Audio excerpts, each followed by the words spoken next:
I wanna try and take in all the highs, embrace them for more than a moment's time. I want you, please don't move when I push you away. I know I contradict myself some days, but will you ride the lows with me? Welcome to Mental Health News Radio. I am your host, Kristin Sunanta Walker. Our goal is to help discussions about mental health be a regular part of your daily life, no different than discussions about physical health. Mental illness can be a topic of discussion under the umbrella of mental health, along with so many other topics.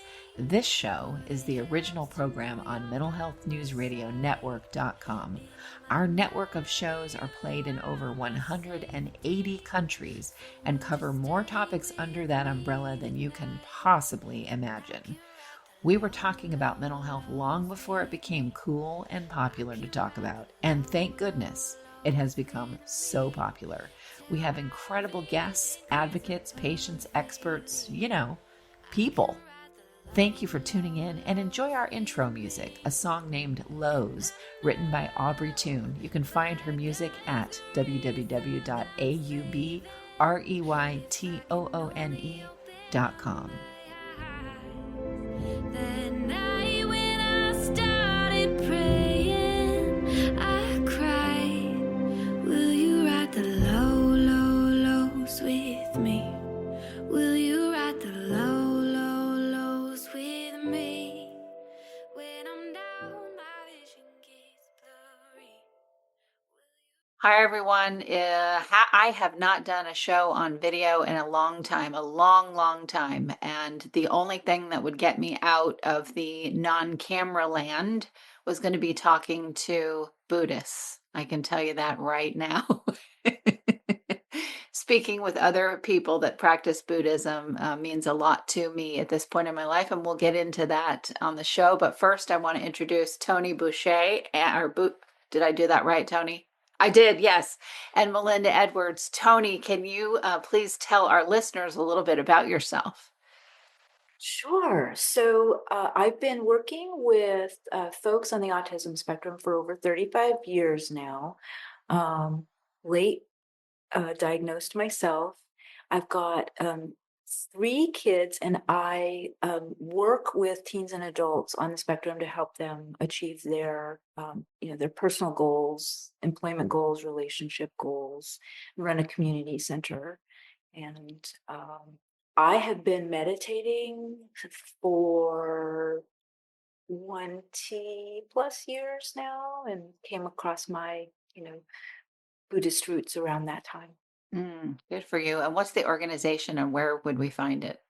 So if you wanted to check out our community center, you can go to www.neurodivergent.com. And you can find me as well on at toniboucher.net or toniboucher.com. You can also find my book, Autism Translated, at Amazon if you wanted to do some reading. Fantastic. Thank you. Melinda, hi. How about you? Just so we know who you are and your background. Okay, well, first of all, it is just so good to be here. I'm so excited about us being able to talk again and have another conversation about things that are very near and dear to my heart. I'm a mother and a physician in South Carolina. I work with underserved individuals. And I'm also the founder and CEO of a nonprofit organization named Living Darshan that serves to deepen the understanding of autism in the world. And ultimately, we also will be building a residential community center. The vision for Living Darshan was born out of my journey with my daughter, who's on the spectrum. And my spiritual journey began really as a child. From the time I was really, really young, I just had a very deep longing for truth with a capital T. And that took me through many different practices, with Buddhism and Vipassana meditation being a huge part of my journey. Fantastic. Well, thank you both for coming on. I know we met through Dr. Stephanie Holmes. And I'll give you, listeners, or viewers, I'll give you a short backstory on that. Dr. Stephanie Holmes is amazing in the autism community, as she also is very focused on her Christian faith. And she had invited me to be a part of a group of Christian women to talk about autism because I just got diagnosed in 2024, which was profound and amazing and incredible. And as I was doing the group and going through kind of my life review that it seems like many people do that get diagnosed later in life, I realized I am not gelling with, I'm feeling like I'm masking again and I'm trying to unmask. These people are incredible, but this is not the group that I belong in. I need to go where I belong, and I don't know what that's about. And I just kept hearing Buddhism, Buddhism, because this is a part of my childhood. This is a big part of my childhood. And I went away from it, as we do, and now I'm back to this, and I just feel like, okay, I've come home. I've come home to myself in knowing this huge piece of information, and I've also come home to myself in terms of what I believe as a human being, and also for practical purposes, chanting helps me tremendously just from a practical physiological neurological standpoint. Chanting is what helps me with the ADHD part immensely with Buddhism, but it's deeper than that for me. So Stephanie, I had told her, she was so kind. I said, listen, I just feel like I'm not being my authentic self here. And I feel like I'm, it's important for me. I would have normally just pushed through that. But once I found this diagnosis, I don't do that. And she introduced me to you all because she is so amazing that she would do Yes, that. it is. And that's the kind of Christianity, the kind that Stephanie practices. I know there aren't kinds of it, but the way in which it's practiced through her is always an example for me of this world is open for all of what resonates with someone, whether that be Judaism, Christianity, Buddhism, whatever that may be. So thank you both for agreeing to come on and do this. We've been looking forward to it. Mhm. So we got into some interesting topics the last time that we sort of had a little bit of a talk about who we are. And I would love for people to hear about what you both are planning within your community. And let's start with that, what your plans are and what led you to creating what you're creating. Well, the community center, which is the Creative Community and Career Center for Autism, was born out of a desire for me to go online and not see people in person anymore, believe it or not. And I was sharing with my son, it'd be so much easier just to see all my clients online. Um, and, I can sit in my pajamas, below my, my shirt and just be relaxed, not drive. And he looked at me and said, Mom, you can't do that. People need community and they need it in person. And so a couple weeks later, he came to me with this idea of utilizing the office space that I had um, for the community center. And so we launched a little over a year ago, and it's a maker space. People can, find what they're interested in doing, discover hobbies, pursue career paths. We have individuals who are writing books, developing their own entrepreneurial businesses, developing games. We've got some people pursuing traditional employment. But it's really about what you said about unmasking in a safe space and really discovering what's true to their authentic selves. So it's been interesting because people don't want to leave. We didn't realize our biggest problem is that when people show up all hours that we're open and stay the whole time, and their biggest complaint is, I wish we could be here more often. So it's really That's what a complement. Mhm. Yeah. So it's run, really by the community. They take ownership in it. And we really want to focus on giving people space to nurture their whole being. So, It makes me yeah. want to move to South Carolina. Yes, you're always welcome to come. And, folks love having guests and sharing what we're all about. So people are welcome when they're passing through or here to come see it.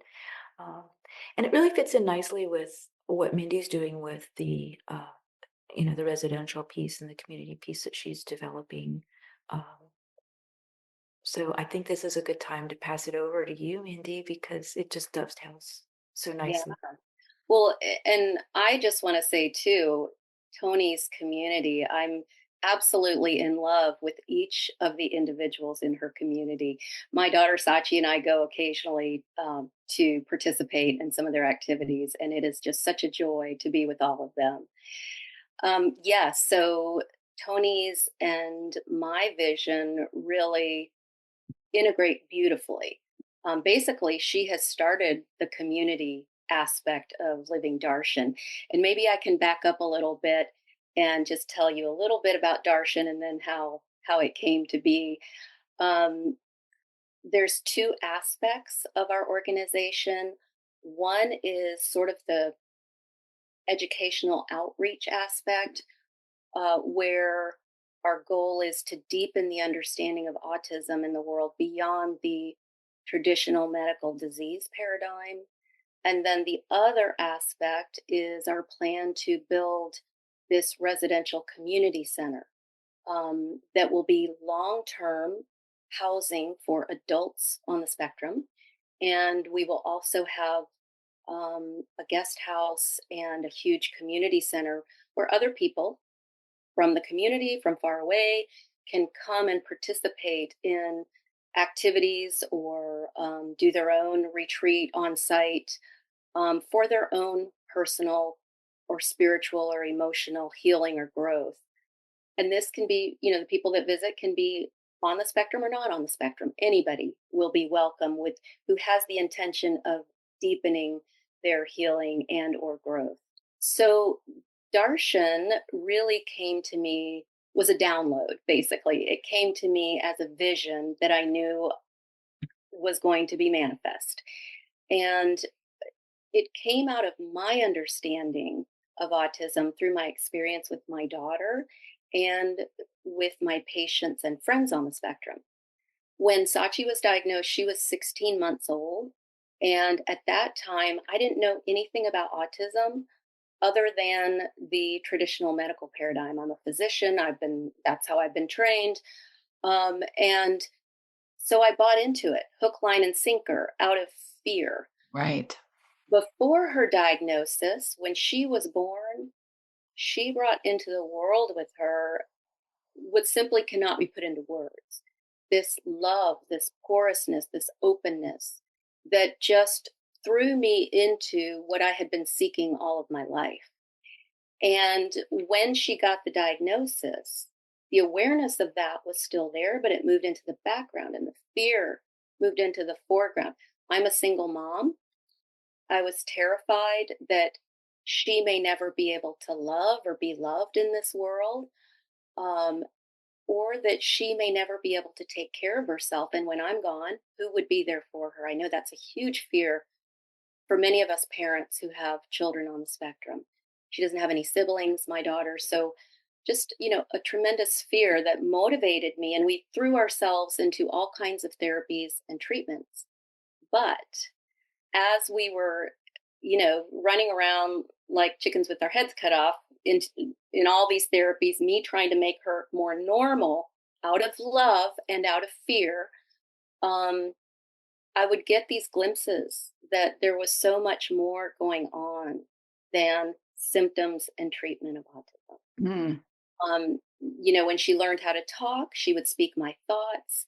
She knew things that she couldn't have known through our normal ways of learning information. And she, just by her very presence, she opened people's hearts wherever she went. And of course, on top of that, there were all the symptoms which I don't want to minimize because they're very challenging for her, for me. So very hard for people on the spectrum that I know to be in this world because it's a lot harsher than where they're residing, or I can only speak for my daughter, I guess, than where my daughter is residing. So that part I don't want to minimize at all. However, I know that the traditional medical paradigm is limited.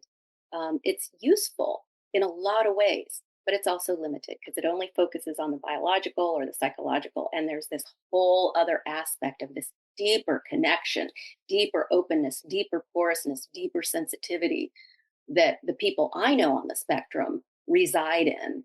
And my perspective is that we are all moving into that place, that we're all evolving, if you will, into a place of more openness, more sensitivity, more connection, more love. So, Darshan, in huge part, is about deepening the understanding of autism in that way in the world, beyond way beyond the medical paradigm. And the residential community, the foundational sort of paradigm with it is that when these individuals on the spectrum come together, they create an energy field. They can participate in events if they want or not participate at the Darshan residential community. But their very presence together will create an energy field so that those who come will, their journey or their healing or whatever they're seeking will be accelerated because of that energy field. So that's the birth of Darshan and what my life is in large part about these days. I love it. I love it. And that so resonates with me. That's what I think I said when we were talking. I want to live there. Come, you are welcome anytime. In a hot minute. It's going to be interesting to see, where we take all of this. But there is so much out there that is interesting information. I kind of look at it like different religions. There are people that believe different things. There's the science world. I just had an email from a big group in autism, very concerned and afraid about the way things are going in terms of autism and how it's perceived. And I would get into that fear, except why? Yeah. I don't want to. I don't want to go there. And have I been told since I've come out about being diagnosed?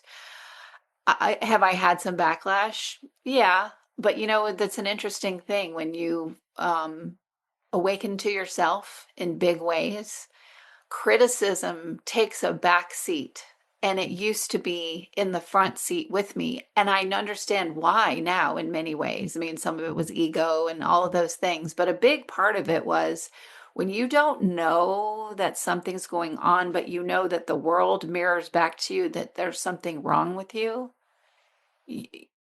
Depending, I mean, I did not come out la la la. Maybe I did. I don't know, but I did. It was very hard, and always feeling like I needed to have this chip and be defensive, and because somebody might find out something that I didn't already know, all that stuff with control.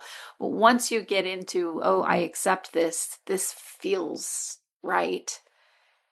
And you just step into acceptance, which is a long journey. And then when you finally do it, you're like, wow, that was nothing. That was amazing. It happened so effortlessly. A lot of that criticism just kind of about how this is a disease and a disorder and this is awful and it must be eradicated. All of those things just don't even pierce my bubble. You have an experience, a lived experience and an understanding.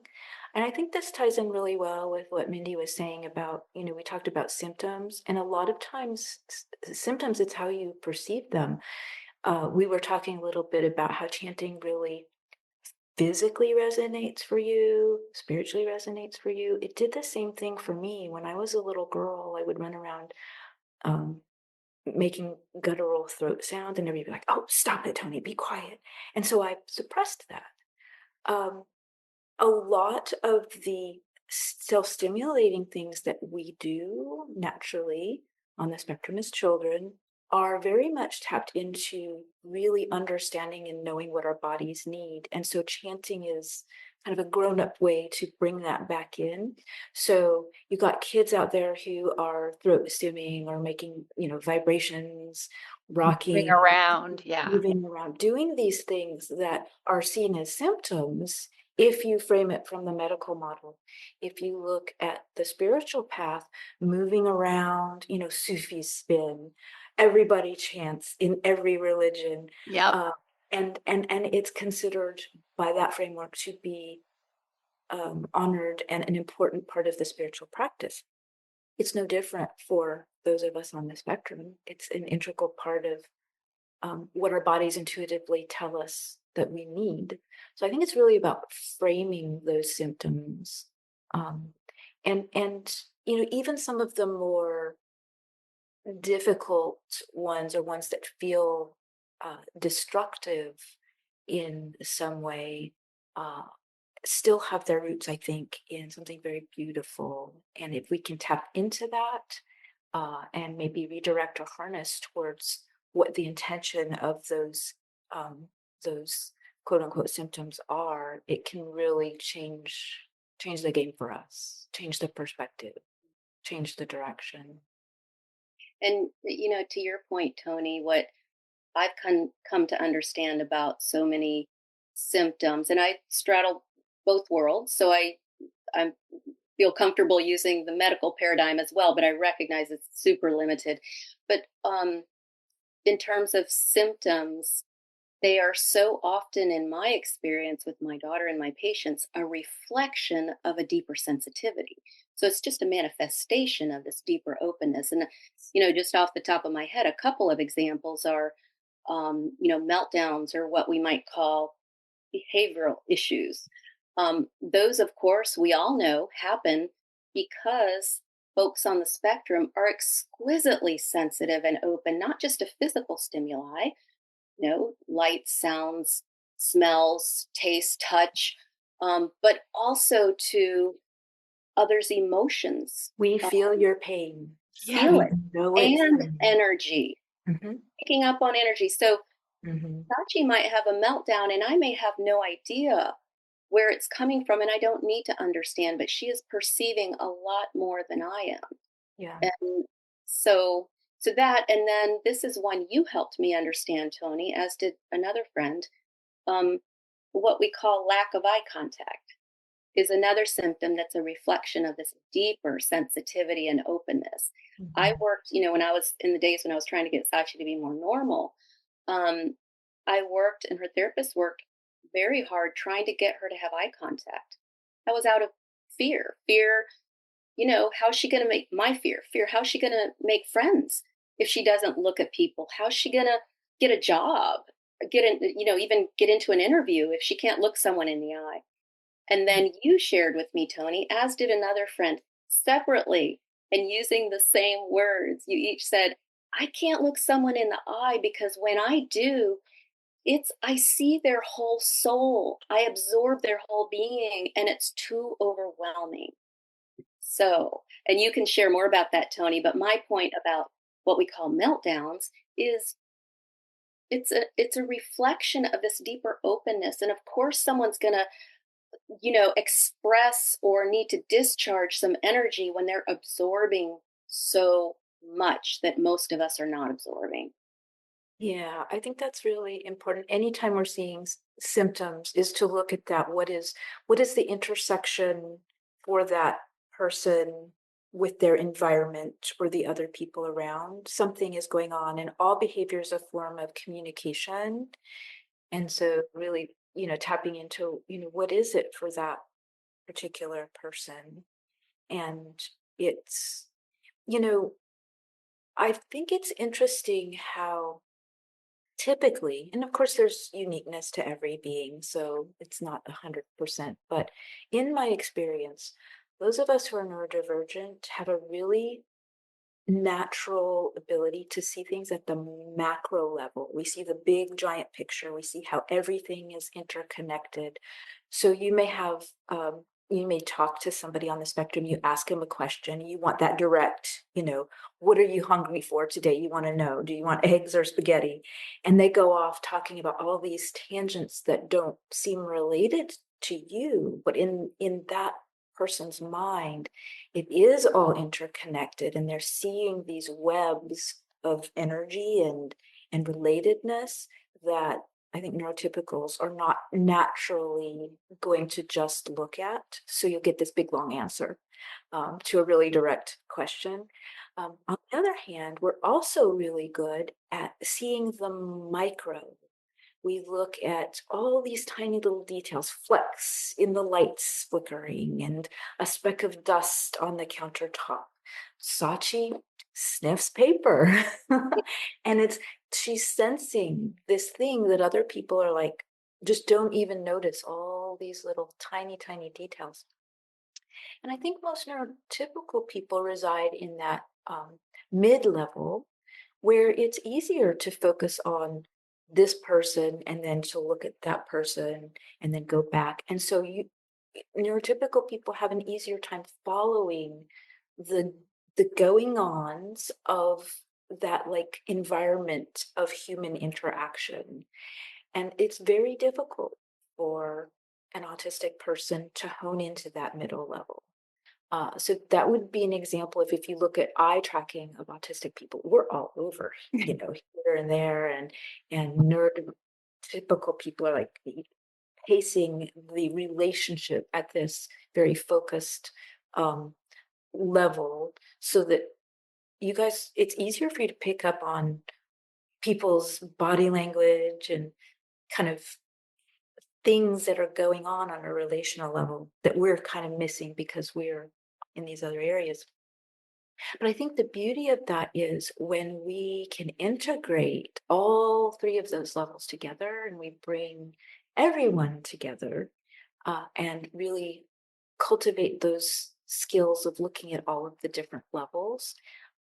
I think that's a real integration on a spiritual level. It's on a human connection level, on a universal level. So I think that's a really wonderful thing when we start asking ourselves that question about symptoms and really then start looking at it from that standpoint. And yes, we need the symptoms and we need the pathology for people to get access to services they need, to get treatment for certain secondary conditions when those are there, which happen often, of course, for folks on the spectrum. So that is all important. But I know the three of us would really love for people to see those symptoms and start questioning, well, is there something deeper here? Right, exactly. It's interesting when you see physical manifestations of, and it's great. I used to see this with my son. He could in 5 minutes act out everything that was wrong in our family dynamic, and I never thought he needs to be fixed. Mhm. It wasn't about him getting fixed. It was me sitting there going, I don't have the skills to understand what it is that he's seeing, but I see that what he is seeing is correct, Mhm. you know. And I think about, the medicine women or the shaman or Mhm. I would venture to say 98% of those people were probably neurodivergent. It's interesting how our Western concepts and Eastern or indigenous concepts really are very different. As a culture, um, Western Europeans were socialized to be very, what you see is what you get, individualized, and that spirit of I can do it myself, pioneering through and gold digging and all of that, sort of spirit. And of course, there are cultures who are a lot more interconnected and see that interconnection. And, of course, indigenous groups. This is one of my special interests, by the way. So, and those indigenous spiritual paths, I think, really resonate with me in the same way that Buddhism does. It's seeing the interconnection. It's tapping into something that you don't see with your physical eyes. You sense it with your body. You sense it in your being, and that interconnection is really something that, yes, neurodivergent folks, we get it. We see everything as interconnected, I believe, as do Native Americans, as do a lot of those Eastern spiritual paths. So it's a very valid thing to be incorporating into our discussions about how we get along and how we navigate through this wild and crazy world we're living in right now. Yeah, no kidding. I think one of the things that tipped the scales of me pushing forward towards Buddhism, back to Buddhism, because I started out there, was going to a group chant. There were 50 or 60 people there, and many people there on the spectrum that didn't talk about it and then did later. And one person there that was moving around and joining and sound bursts and all these things that I have too, but I have really pushed those things way, way, way, way down in order to behave, right? But what I witnessed was there was no special room. And I'm not saying special rooms are bad. I think they're great. A sensory, room that's great for sensory people struggling with that, including me. That's fantastic. But sometimes they're just like, put them over there so that the rest of us don't have to deal with these people and their whatever that make all of us uncomfortable. There was none of that. It was just nobody even blinked. Nobody said anything. Everybody had conversations with everyone, including this person, and it was all interact. And I thought, that is the place I need to be. Mhm. It's just not even a thing, because how I grew up with a grandparent that was a foster grandparent, we were around kids on the spectrum and with many other issues, perceived issues, and real issues too, all the time. And so it never occurred to me as something to be embarrassed about, but I watched society be embarrassed about it, yell, get very upset. So, in my way of viewing things, I'm sitting there, I'm watching how no one is behaving that way with anyone, including someone who's ticking and doing things in the chant. And it made me connect back to my childhood. Oh, right. I have always been someone that didn't, and that wanted to be free to do the stuff I do. The things that I do, where I burst out and my hands are going everywhere and whatever, to be more free in behaving that way instead of always just being so. I love that you've tapped into that childhood and are bringing that back. It's one of the things when I work with people, it's one of the first things we do is we look back. Okay, what did you do when you were a child? Did you rock? Did you do this? Did you do this? Did you do All of the this? above. Yeah, because we do. And so bringing that back, those have a functional purpose for us. They ease pain, they ease anxiety, they help us to focus. But also we have a different way of perceiving the world, and it's fun. Like I'm working on my memoir right now, and I have been going back in all of these details. And one of my friends who's critiquing it was like, "You actually remember all that stuff?" And I'm like, "Yes, I do, because I was so focused on it." And I like seeing the world that way. Me too. And I mean, seriously, me too. What a better world to live in. I don't want to live where all that dark and all yeah, that's. I want to live here, but a lot of people will tell you, well, you're encroaching upon fantasy island, Kristin. You're too positive. You're too okay. I'm still going to choose to perceive things this way, and I'm going to keep going further and further and further in this direction. And at some point, I don't even think I will hear that stuff. I believe we create with our minds, and Absolutely. there's this, reticular activation system that we are going to magnetize ourselves towards those things that we're looking for. And, I'm not saying there aren't bad, terrible, sad things that happen in the world. We live in a world of, contrast. And so we have every, every aspect of the human condition to experience, and we're gifted with that. But as we really focus our energy towards seeing the beauty, towards being the best versions of ourselves that we can be, that has less power to kind of manifest itself.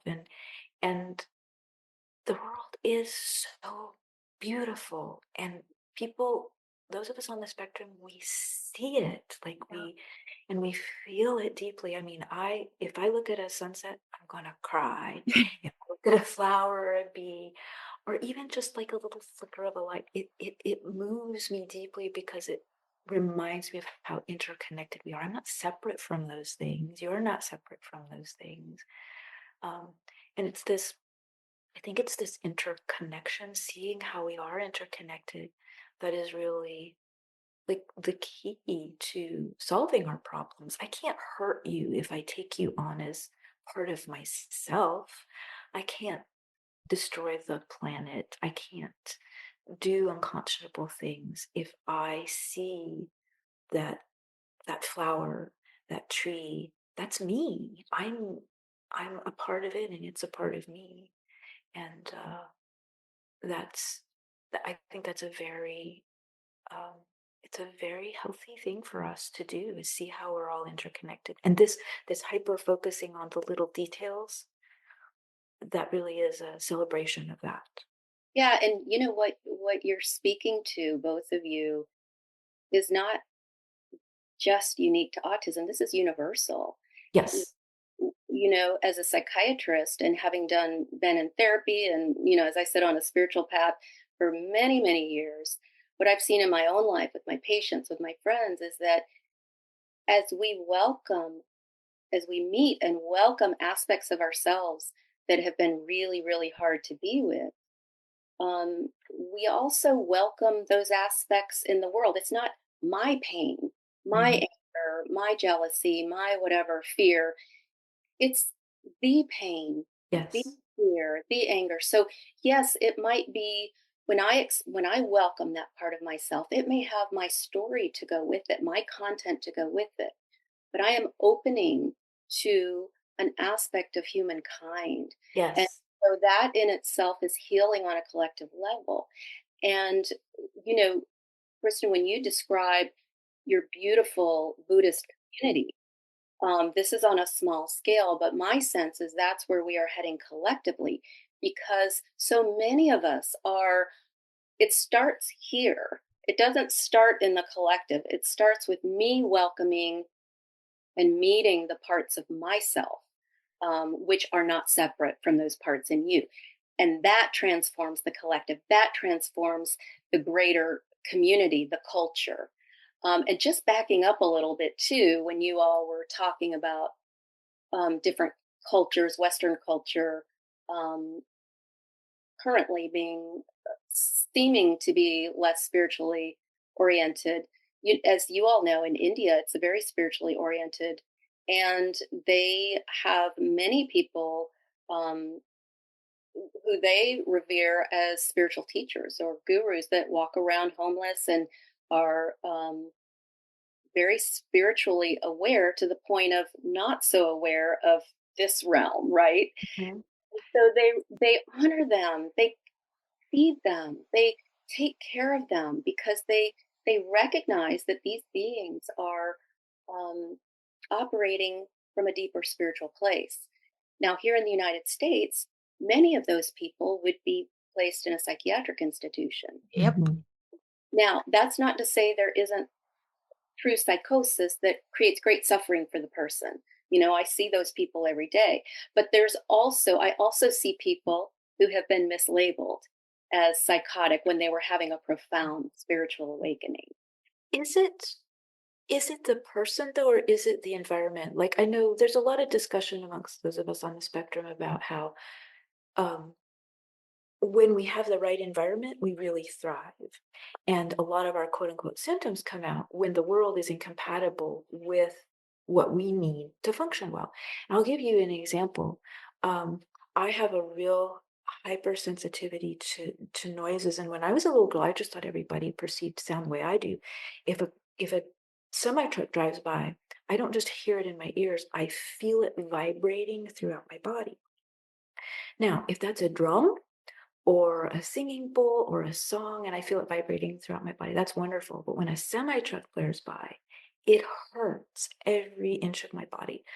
So of course I'm going to react. I'm going to shut down. I'm going to flinch.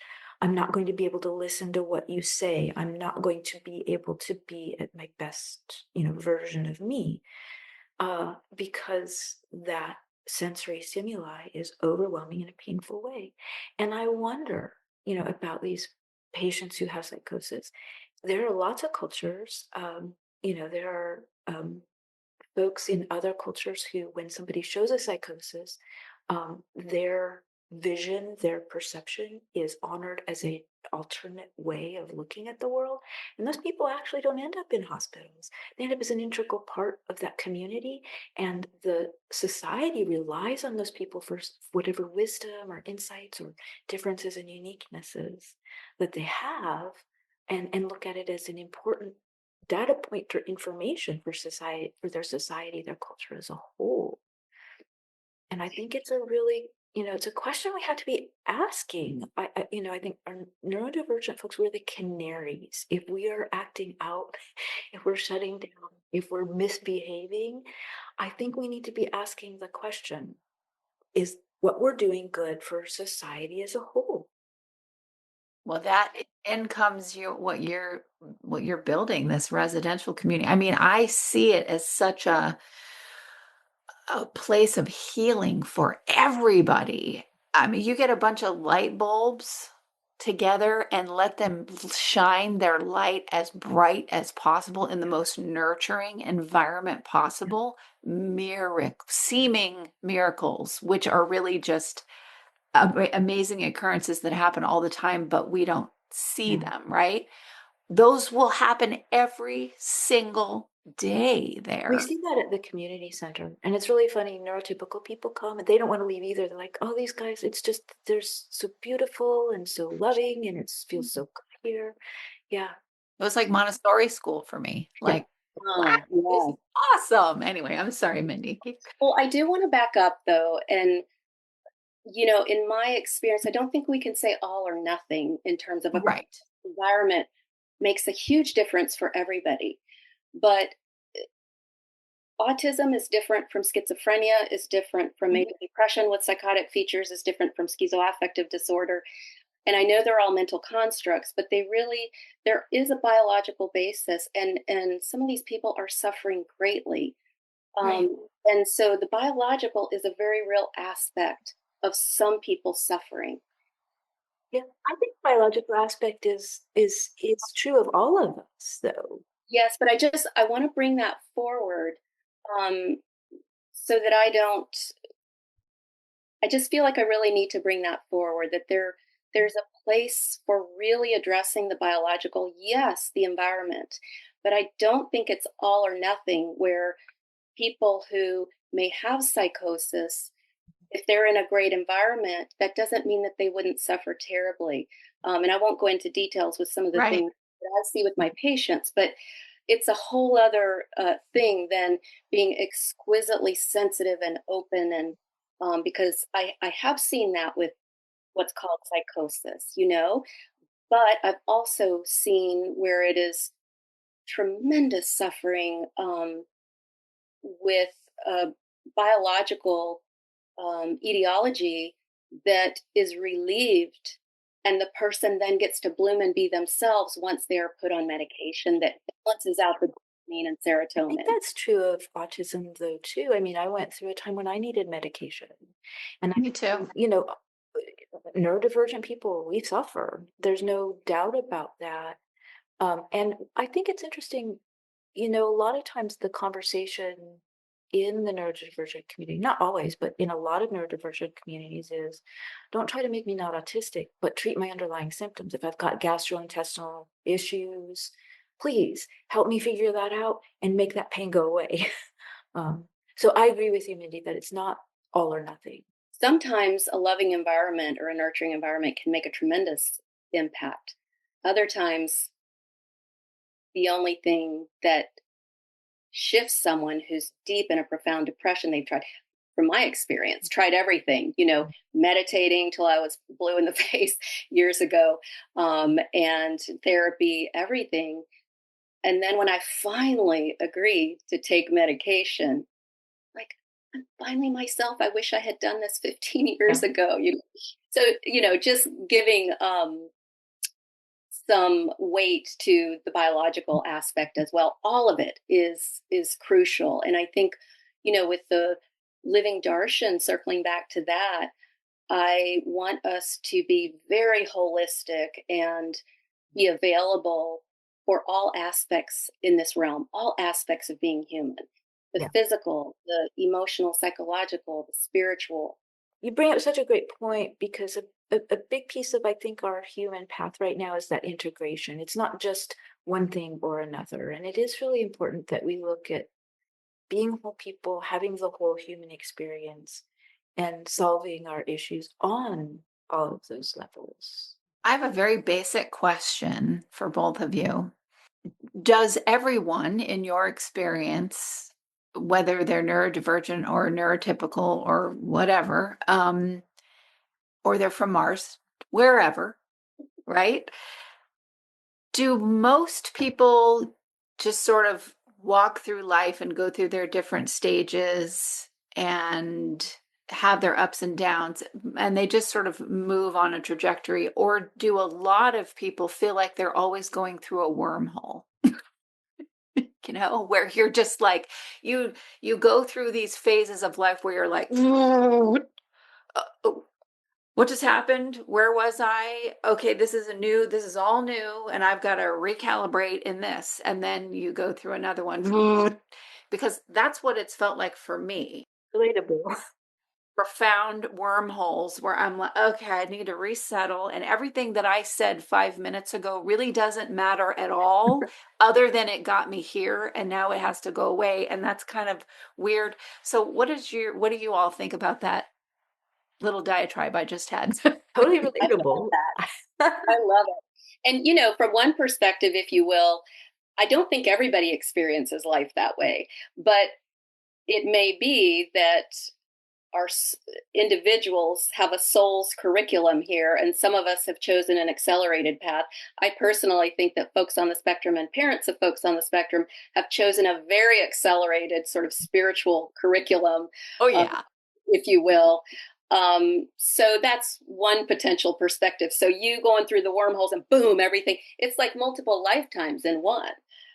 So you're clearly on a very accelerated, and these accelerated paths are not comfortable. They are intense. Yeah. I feel like I've had many, many lifetimes in this life. And it is intense, and I'm in for the long haul. I actually asked spirit guides, God, universe, whatever anybody calls what they relate to as their creator. I actually said, "Oh, okay. As soon as I got my diagnosis and went, whoa, okay, that's a big wormhole. Okay, got it. I went, okay, you know what? I would like my lessons now to come in love and peace, and they can still involve pain, obviously, but not like someone threw a javelin across a field and it got me 1,000 times. Like, let's just do it more peacefully now, because I need that. Yeah. Like, I don't want to. I used to be like Captain Dan from Forrest Gump. Come and get me. What do you got? I mean, I thought I saw that as power, that what I could withstand, right? Oh my gosh, no. No. It's not, I mean, good I went through that, but now it's like, okay, I'll take my doses in a more peaceful path. I want to live in a Japanese tea ceremony. I want to just, I want my life to be like that. And it doesn't mean that those other things aren't going to come in and be stressful, but I think people forget that you can actually ask for how you want to receive your lessons. They don't always have to be horrifying, right? That is not especially if you're on the spectrum, that is not the way our system works. Yeah. Yeah, we're so sensitive, and then if our baseline is at that level of just constant trauma, it's not good for the system, and we don't thrive and function at our best. I think it's really fascinating how in our culture we as a whole we look at emotions as either good or bad, and they are neither. They are our compass. They're giving us information, and so we don't want to um, get rid of a sensation necessarily. Now, there are times we've all said we've taken the medication and it's helped, and Yes. we wouldn't not do that. But we don't want to eradicate sadness, grief, loneliness, fear. Right. We want to listen to it when it speaks to us. And if we listen, I think right away when it whispers at us, then we can have the more gentle path. If we have that courage to say, ooh, I feel anxious, or ooh, I feel embarrassed, or ooh, I feel this or that, then we can say, okay, what needs to be adjusted, or what needs to be tweaked, or what conversation do I need to have with somebody, or what arrangement in my environment needs to be fixed, versus I don't want to have this, so I'm just going to ignore it and push on through or run away. That's when the pain, I think, magnifies. So knowing that we're so gifted to have these sensations, these emotions, versus looking at, ooh, anxiety's bad, or ooh, embarrassment's bad. Let's look at it really closely and see what it's telling us, that so that we can have a little more peace in in our lessons. And as we all know from our meditation practices, the words that we use for emotions are just words that our mind puts on what's actually the source is a physical Yeah, sensation or energy in the yeah. body. So it isn't, like you said, Tony, it's not good or bad. Mm. It's just energy. Yep. And if we try to stomp it down or resist it or don't meet it or welcome it, it's trite but true. What resists persists. Yes. Um, and ultimately will manifest in the form of what we might call a symptom or suffering. Yeah. And I think this is a really important like take home for any families or professionals out there who want to, do something to support neurodivergent folks, understanding that we feel our feelings in a really big way, and giving strategies and tools and insights to help us deal with them is really important, because that is a journey that we really have, we've been tasked with to figure out these big feelings. And so help in that area is really, I think, um, very welcome. Just understand labeling emotions. Uh, one thing that, my daughter's really in tune with, and something that I noticed myself, is it took me a long time to figure out, am I feeling sad, or is my mother feeling sad? I Right. would know there's a feeling, but it took a lot of wisdom and time and experience to figure, oh, wait a second, this person's feeling sad. I'm feeling peaceful, but you know what? I can contain them both. I can feel her sadness and I can feel my peace at the same time.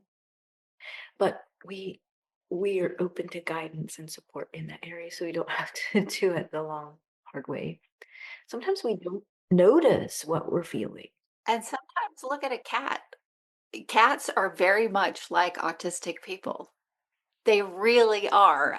And they don't necessarily love me. I'm more of a dog, dogs and goats and horses and whatever, but I have cats and I watch them. And I watched a thing the other night that seemed so little in what you just said. And then I'm like, look at cats. But it's profound in that cats don't like it. They're sleeping or they're staring and they don't like to just be grabbed and picked up and taken somewhere else, right?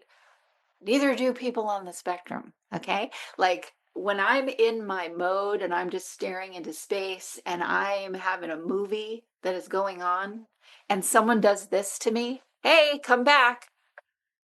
Okay, that is like taking pliers and ripping my Yeah, fingernails. Like John. just like so I as I'm home and I'm helping take care of someone going through a phase in their life that's challenging, I'm noticing things like, wow, cats just need to have their space and they need to do their thing. and they need to come out of whatever it is they're doing in their own way. In their own time. Yeah. I think that's another really good insight for families. I know a lot of times parents worry about, oh, my kid is lining things up, or they don't want to eat the birthday cake.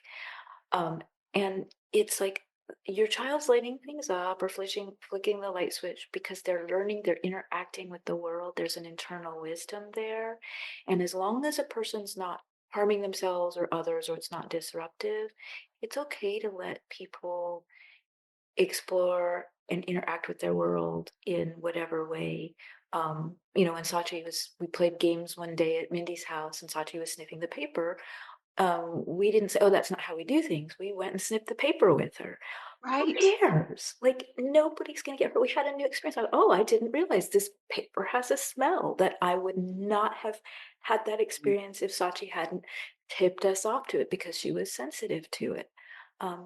So trusting that people have an internal wisdom that's guiding them, and letting them do as much of that exploration and learning and play in the way that makes sense to them can really go a long way, I think, for. And so beautiful to get to know the world in other ways. You know, like Sachi sometimes sniffs people. Yeah. It's another way of absorbing that person. And Mhm. I remember when she was younger, she would just crawl in the sand on the beach and be so absorbed in it. And as a parent, I really like to share where I've messed up, just in compassion for other parents as well. So when Mhm. she was younger, like I said, I tried to make her more normal, and it came from love and fear. Yeah. So she would, when we lived in Reno, there was this enormous mountain outside of our window, and she would look at it and get completely absorbed and go into another state of consciousness. And I couldn't get her back in. I would try, I would jump up and down in front of her. I would, whistle, call her name loudly. Finally, and out of terror that she was going to live in the world in this way and not be able to take care of herself. And then finally, eventually, I would break through in her reverie, in her state, her transcendental state, and she would weep and weep and weep. And I didn't understand it then. And I thought I was doing the right thing. And I didn't understand why she would cry. And of course, it breaks my heart now. But, we're all learning. And I Yeah. just want to be real here. And then the other thing, backing up a little bit, Toni, when you were talking about how you didn't know if you were feeling your mother's sadness or your sadness, and how part of your journey has been to learn about separation, learn about creating this individual self.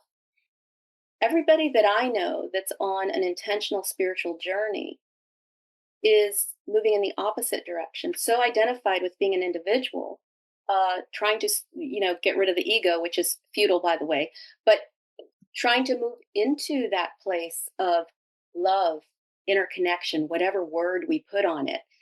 So it was such a beautiful demonstration when you said that, of how you and the people that I know on the spectrum it's almost like, forgive me if you will, but you're coming from another realm where it is love, where it is connection, just naturally, where maybe you didn't have to be separate. As a And you're child, I definitely, like, that was my reality. I was in a different Me realm, too. and there was exactly what you described. I think I just got a thing about the wormhole. Okay, a connection here. Okay, that is what it feels like when anytime I was required to come out of that place and come into the world, it felt like, am I going through a birth again? Mhm. It's so jarring and Mhm. so uncomfortable to go from where I was to yeah, reality, right? It's like that. So maybe that's part of It is. the wormhole thing too. harshness of this aspect of existence. One way I frame it in my mind is, most of us, there's sort of, these are mental constructs, obviously, but there's three basic aspects of existence: physical, psychological, and what you can call interconnection or love. most of us neurotypicals are residing in the physical and the psychological. That's where our attention is, on concrete matter, on our feelings, thoughts, the psychological is feelings, thoughts, trauma, all that. Um, the people I know on the spectrum are residing in love, interconnection, openness, porousness. And so, and as we move from the physical to the psychological to interconnection, we're moving into more and more subtle ways of perceiving. And so the interconnection is super subtle, super porous. No wonder it's so hard to try to shift into the psychological and the physical ways of perceiving, because they're a grosser way of perceiving, not gross, Yeah. barf gross, but grosser as opposed to subtle, a much harsher world, a much harsher realm. And so that's what makes sense to me, because I'm also very open and porous. I'm not on the spectrum, but so I know how harsh the world can feel. Um, yeah, go ahead, Toni. Oh, I just all us folks at the community center talk about how we never know when to talk and when to listen. So interruption is something I work on. But Me too. and I know you're laughing, Chris, because you get it. Totally. A lot of times there's a lot of therapies, there's a lot of work and effort that goes into getting autistic people to talk or to communicate in the word realm. And the way that I feel about it is that there's a lot of communication that takes place silently. So we autistic folks, we love parallel play. I'm 55, 54, 55. I still like parallel play. I like to sit in a room and do my thing while somebody else is doing their thing. And it gives me a lot of joy and happiness to do that. I don't need to be talking with you to have an experience Right. with you. And so, yes, when you take this child who is doing their parallel play and you say, oh, they haven't developed to the next stage, which is language, and there's that forcing out of the parallel play into talk, talk, talk. Why do you need to talk if you are interacting with a person on that energetic level? That's a much more deeper, pure kind of conversation. Words are an abstraction of reality. So that's part of the difficulty in instituting language with some of these folks. And I'm not saying we shouldn't do that. We have to know how to communicate in our universal verbal language in order to function in this world that we have. But we don't want to do it at the expense of this other energetic sort of communication that takes place on a very deep and rich and valid level.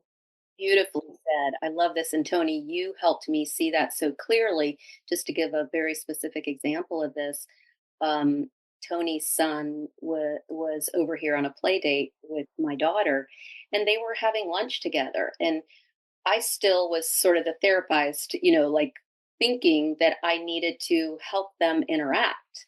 They were just eating quietly beside each other. And I said, Toni, they're not talking to each other. What should we do? And she said, they're totally communicating. They're just being together.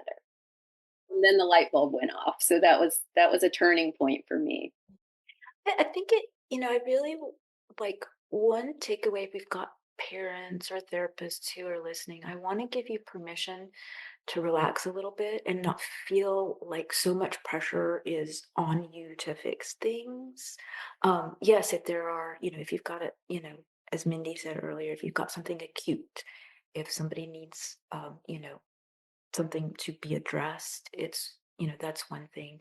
But when it comes to these sorts of things, it's okay to back off and allow your child to explore a little bit and to just be present in whatever it is that they're experiencing, as long as nobody is getting disrupted or hurt.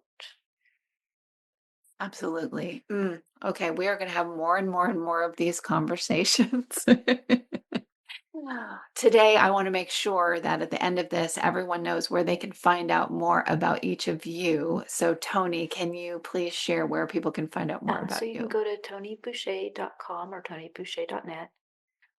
Check out our community center at neurodivergent.com, where you can get my book Autism Translated at Amazon. And Melinda? I forgot to mention my book as well. It's a spiritual memoir called Psyche and Spirit: How a Psychiatrist Found Divinity Through Her Lifelong Search for Truth and Her Daughter's Autism. It's available on Amazon, Barnes and Noble, and other online venues. My website is melindaedwardsmd.com. And then the nonprofit we've been talking about is livingdarshan.org. So living, DARSHAN.org. And there are beautiful pictures of Sachi and Mindy there that you just see her spirit. So go check it out just for the beautiful photos. The last thing I want to say for me with this is the prayer, the meditation, the chanting, whatever it's called for anyone that's watching or listening, how that in talking with other people, how that helps. It helps in so many ways. One of the ways is this world is fast, fast, fast, fast, fast, and it's getting faster and faster. And it feels like we don't have room to evolve because there's just so much coming at you, and you really have to have space that doesn't really have anything to do with time. I mean, that is a human construct, but you just need to have space inside for new concepts, new perceptions, new awarenesses. That is what chanting does for me. When I'm chanting, suddenly a room right here goes and opens up, and I can perceive lots of things differently because I've created that space. So for someone else, that could be through prayer, it could be through chanting, it could be through whatever it is, for you, meditation. Whatever your special interest is. Exactly, exactly. So thank you both for coming on, and we will do this again. Thank you. Thank you, viewers, for tuning in and listening to us. But will you ride the low, low, lows with me? Will you ride the low, low, lows with me? One thing you can always count on at Mental Health News Radio Network and my show is that there will always be dogs around. Why? They are natural healers, excellent for your mental health. The original therapy dog Miles has something to say in just a moment. For now, please check out all of our amazing shows at mentalhealthnewsradionetwork.com and all your favorite podcast apps. Until next time, I'm Kristin Sananta Walker, and thank you for listening. And I can ride the low, low, lows with me. I can ride the